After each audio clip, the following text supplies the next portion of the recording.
doesn't matter. It doesn't matter anymore. That's the whole thing. You know, I'm one of the last guys who gets paid big money to go up and twist a lot of expensive knobs, and I got lots of cool gear at home, but that stuff doesn't matter anymore because we can all do it ourselves. Now people say, well, it's different. Oh man, it sounds better. Well, it sounds better, but I don't know if it sounds $1 million better, because that's the difference between the price of the console and what you guys have at home. And the other thing is, you know, everyone says, oh, digital sucks, I hate digital, it sounds terrible. Well, listen, you know, the tools are out there. We have new tools all the time. It's incumbent upon us to get better at using them. It's not that, oh, I can't do the same thing at Sony. Well, let's work it so, you know, my stuff coming out of my place sounds like that, or sounds just that good. But the big picture is it doesn't really matter anymore, because that's the past. You think about it. Record companies, it's the same thing. We can talk about the financial and promotional paradigm of record companies. It doesn't matter. What matters is what we're doing now and how we go forward into the future, because that stuff is dead. Now, Bob, you're a person who, I mean, you're like the definition of a studio person, a person who's made his living in the industry, yet you're speaking with the passion of the converted here. So I'm wondering why you think these changes have taken place. What's driving this? It seems like it's happened really quickly. Technology is driving it, and that's a really interesting topic that we'll talk about another night here, how technology not only has influenced art, that's real clear and that's easy to see. Think about the electric guitar or turntable, but technology is actually changing the whole system by which music is made and delivered. We haven't figured out the delivery yet. You know, he was talking about trust. Well, again, there has to be a very complex system developed so you can get your music to people, because as it is now, you put your stuff up on your website and, you know, your relatives see it. A few other people may stumble by it. The problem is not going to be solved by everybody promoting everybody else's music. It's actually, it's a hip idea, and it's a lot better than what we have now, but the only difference is we will have an anthill with more ants, and they'll all be from the same family. So still, you say, well, geez, which ant is the good ant? Which ant do I want to eat today? That's still the problem. I haven't figured out a way to do it. I haven't figured out a way to have an effective non-machine promotion type of thing. You know, one other thing that Harry mentioned, he was talking about how media delivers it to us and stuff.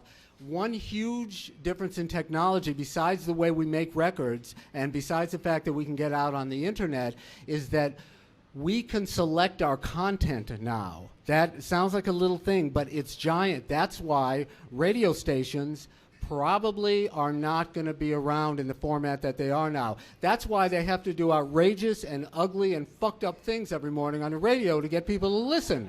Because we say, well, wait a second, I can go online, I can use my iPod, I can listen to whatever music I want to. So I think that model is going a little bit too. Well, in defense of what you just said there, is that you're right. You know, just us promoting the music is not enough. But you have to also understand that, you know, let's throw away the concept of, in order for something else to come into the existence, that other thing has to go away. Because right. The idea that TV was going to eliminate radio. Exactly. Because as we start to see, you know, digital didn't get rid of analog. You know, we're just learning to use both. Record companies are not going to go anywhere. All right, so let's understand that. So they're still going to be there. Publishing companies, major publishing companies, are still going to be there. Television people, advertising people are still going to be there. And what do all these people going to need? Content. But the problem is going to be they're going to find new ways of getting it. So, for example... And new ways of showing it exactly. as well. So, for example, me as a major record company, wouldn't it be a hell of a lot easier to go find out, well, you know, because this is when Doug Morris came into Universal, the one thing that he taught everybody to do was what they call read tea leaves, which is you go in and find these little independent mom and pop stores, find out which artist is selling on an independent label basis, and then pick that artist up and put them out. All right. So basically, what they're doing is that's not really A&R. So what I'm saying is they're going to still come looking at you guys. They're still monitoring everybody. The question is they're waiting to see which one of you guys are going to rise above everybody. And once you rise above everybody, they're going to pluck at you. They're going to say, okay, we'll take that. Thank you. And the same thing is for movie companies and everything else. Because now everybody wants good music. They want cheaper music because nobody wants to deal with these prima donna artists such as the top 10 that are out there that's charging them a hell of a lot of money for a song that's not even as good as the song that you guys are probably making. So what you're saying, Hank, is that we're not going to see the music industry go away. No. What we're going to see is a mix of what's been created by the internet and what's been created by the labels. Exactly. And what's to come on the internet. And what's to come. And by that you mean?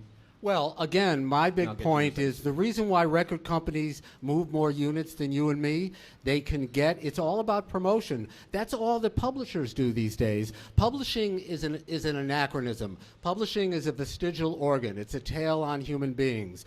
Publishing in 1905, they sent guys out to play in the parlor with the ladies sitting around drinking tea. They said, do you like this song? Do you want to buy the sheet music?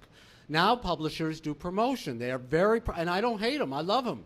They're very proactive. You know, there's one kind of publisher that sits around and collects money. There's another kind of publisher that is a creative catalyst, and those are the wonderful people. I love those people.